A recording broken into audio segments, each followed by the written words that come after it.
guys have been well, and I hope you guys are staying safe, hydrated, and if you're in a cold place right now, I hope you're staying warm. And if you're like me, where it's summer right now, I hope you're staying hydrated. Yeah. It's very, very important to stay hydrated, okay? So I actually recorded this already, but I did a mistake with my recording, so now I'm gonna have to re-record it again. So don't worry. I always make like not really always, but I basically make a outline of what I will usually want to talk about. I made a list, and it was about my trip to China. Yeah. You know, ever since I was a kid, I have appreciated the like traveling to different places, not only in different countries, but back then we would enjoy traveling domestically. But I don't know why recently I feel like traveling internationally is a lot cheaper than traveling domestically. So I feel like I don't know what's going on, but anyway, it was my first time to China. We went to Shanghai first, and we did a day trip to Zhujiajiao. Hopefully I pronounced that right. And we took the bullet train to Hangzhou, and then we went to Beijing. Yeah. It was really, really fun, and everything was really nice. It was a really nice experience going there. Honestly, I can't think of a negative experience that I had there.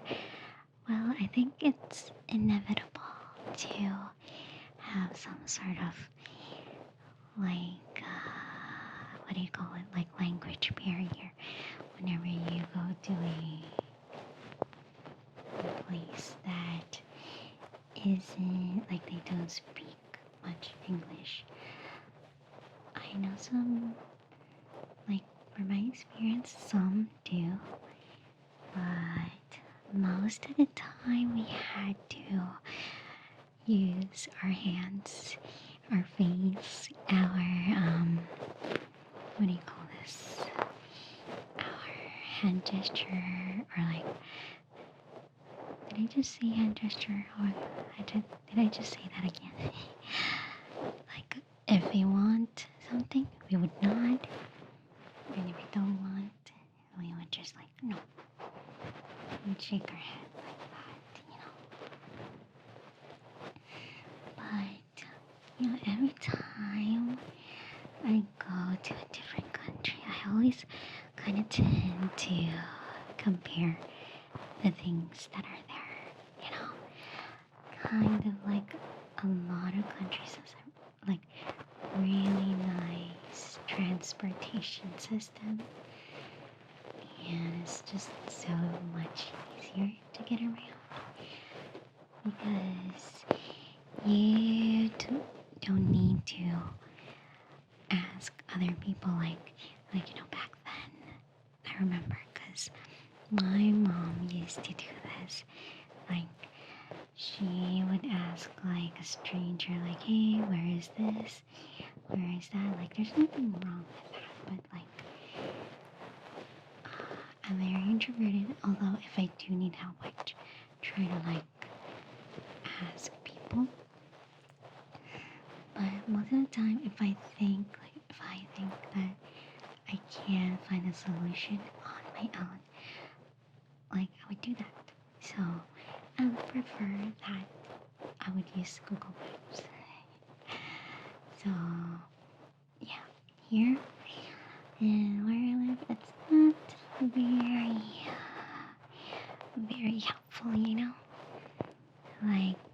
when you go to point A to point B, I wouldn't tell you like, oh, you need to ride this tricycle, you need to ride this jeep. It's very complicated, you know. It's just like, oh, this train, all it knows is this train. So it's very, very difficult. Like I would always ask my mom like how to go to point A to point B.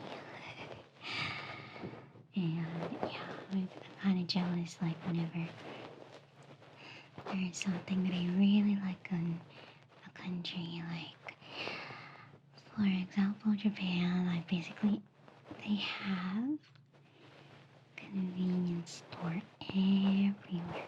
Like you go out, there's gonna be a combini like maybe either less than 5 minutes away or maybe less than 10 minutes away. It's just, in my opinion, already kind of far because thinking of like the back and forth, it's already like, I don't know, like 15 to 20 minutes. But there, it's pretty close. Yeah. So I'm using like a fluffy cotton too. Your guys' ears. But, you know, I really like how convenient it is in China. Like I just need one app. Okay, maybe two. But most of the time I just use Alipay. I use that to pay my stuff.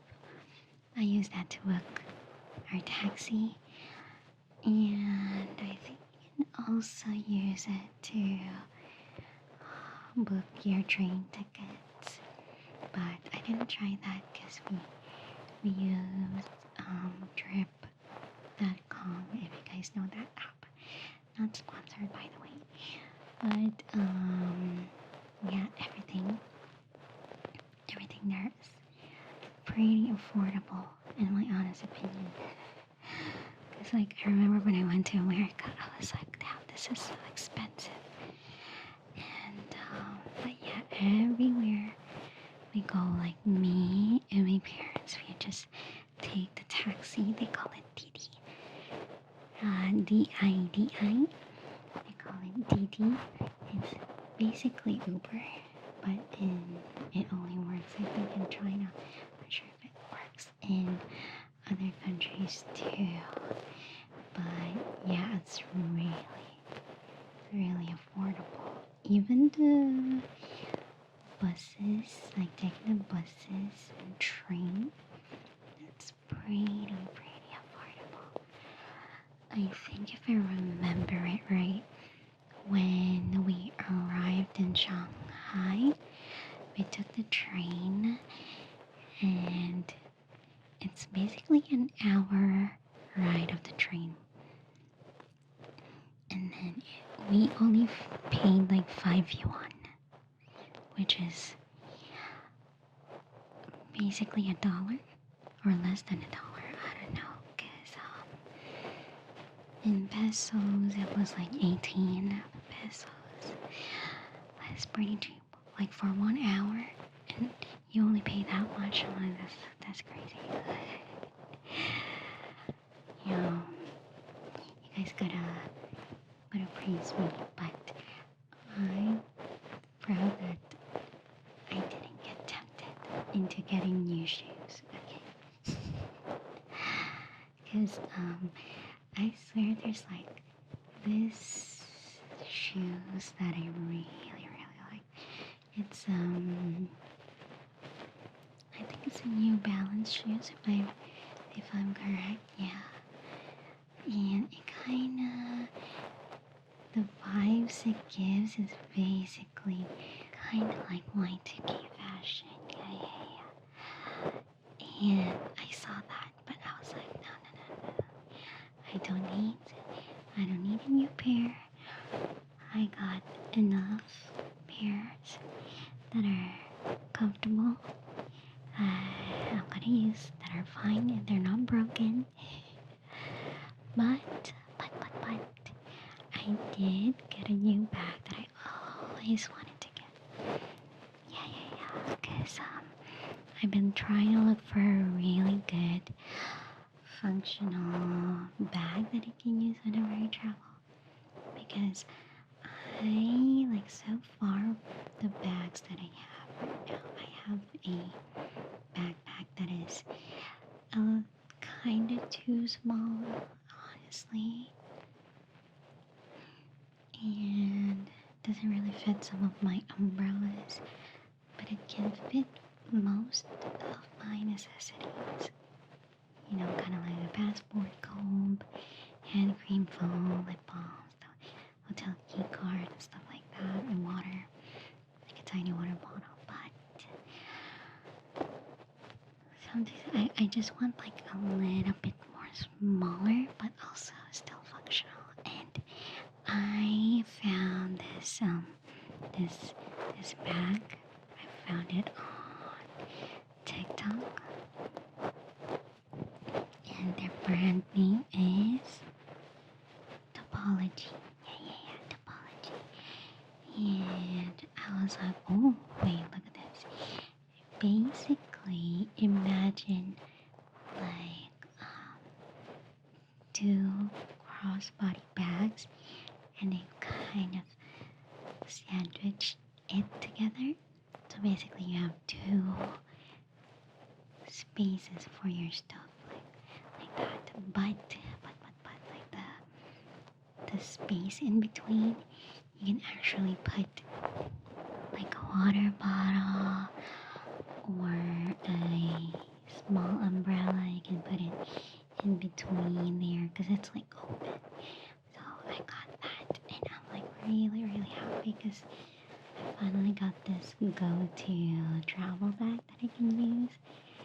And if I have like a big carry-on with me, like a backpack, I can just put that inside. If they're like, hey, you can't have two carry-on or something for some reason, and I'm like, well, now I only got one. I'm kidding. So yeah, Shanghai was really fun. We went to like this view area where you can see the Bund, like all the buildings and stuff like that. And honestly, I feel like there's not a lot of great historical places to go in Shanghai. Like I would go there for like a few days, but then I would go somewhere else, you know. I did enjoy doing our day trip to Zhujiajiao. It's like imagine a really old town, like architecture wise, but it's still so clean and they maintain it so well. Like I'm pretty sure they repainted a lot of stuff there, so it was really pretty. We took a boat and we went around, got lunch, and did some shopping, honestly. And I also bought a hand cream that smells like a chrysanthemum. Hopefully I pronounced that right. So, and I really like the smell. They have like really nice hand cream scents there actually. Like their scents are like flowers, teas, and it's really smells so nice. They also have like citrus stuff too, but I really like their floral and tea scents. Yeah. And then we took the bullet train to Hangzhou, which is where everything has been very stressful, honestly.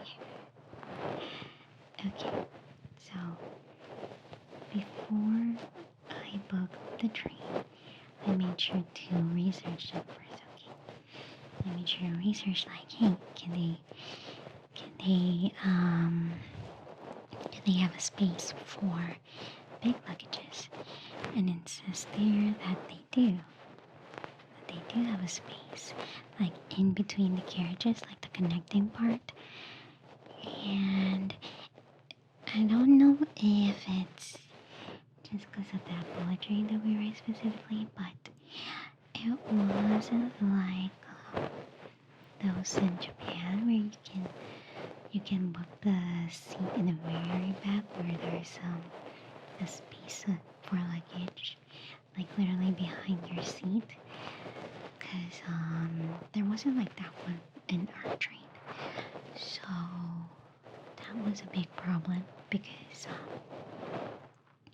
we have 3 big luggages, and mine was able to fit on top of the, what do you call it, the over the head carriage shelf thingy. I don't know how it's called, but basically you guys know what I mean.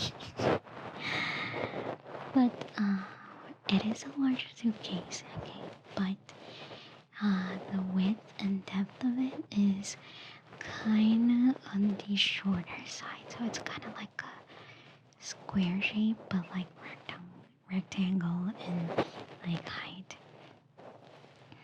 So the problem was my mom and my dad's luggages, because they got ginormous luggage. And there was a kind Chinese lady that was helping us. We first tried putting one on top of the overhead, and it was kind of scary because the luggages were pretty heavy. They're pretty heavy because what we basically did is we put the smaller suitcase inside so we can just take it out when we're about to go home and like after buying too much stuff, you know. And so that was a failed attempt. So what we did is one of the luggages basically taking one of our spots, like one of our seat spaces. Yeah. One of our seat spaces. So it's 3 of us and 2 seats. Only 2 seats. I mean, you can sit a little bit on the side where the luggage is, but it's very uncomfortable because it's taking the entire leg space. So you're kind of like slanted and it's very uncomfortable. So good thing it was only an hour ride, so it wasn't too much of a trouble. And the other luggage, we placed it next to the seat where there's only like 2 seats on the left and right, because there's a row like that on the very back. Meanwhile, we were like on the 3 by 3. 3 by 3? No, like 3, like this. It's so hard to explain it, but you basically get what I mean, you know. So yeah, surprisingly, you know, I feel like the security in the station was not as strict, you know, less intense. But in Hangzhou, though, it's such a very beautiful place. I do recommend visiting it. Maybe like you can do like 4 days, but I'm pretty sure you can squeeze it to like 3 days. You know, if you're arriving early and you don't have a chronic illness like me. Because what happened is we got there early. We arrived in Hangzhou early, but we were pretty tired. Yeah, we were pretty tired. Because, you know, me, I get tired very, very easily. I'm not gonna lie to you guys. Like, but, you know, it's like I'm trying my best to, you know. And my parents is pretty old already. So even though I wanted to like go around a lot of times, sometimes I have to consider if they're tired or not. So first day we went around near the hotel. Oh yeah, we left the luggages at the hotel because they can't check us in yet. So we left their bags there and we went around. We took like this boat, like going around the lake, basically. And then after that, we did grab some lunch and we checked in. So not a lot of touristy spots. Like literally one touristy spot that we went to was like the boat going around the lake. So after that we rest pretty early, and the next day is where the busy day is. Like we went around, we went to like this, I wouldn't say castle, I don't know if it's called, basically it's like a big tower, and it's like a really nice view of the lake. It's really nice. And then we went around and walked, saw some beautiful pagoda that's like built close to the lake. We went there, but after that my dad was already tired, so me and my mom left him at the hotel, and we went to like this park, and there's so many people around the park.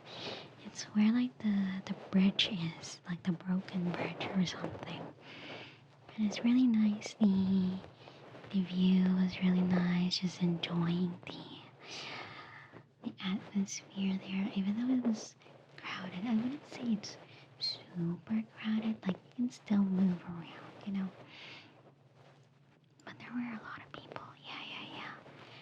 I can't remember what day it was, but I wonder if it's like a weekday, if it's a weekday or a weekend, but there was a lot of people. And I was taking a picture of the bridge, and I was like, I kind of want to do those, what people do. They would take a picture of their plushie, like their little plush pendant, and then with a view. And I'm not gonna lie to you guys, this old lady next to me almost knocked off my chikala, and I was like, oh. Like, good thing I was holding it very, very tightly, and like my ring finger was like inside the keychain thingy.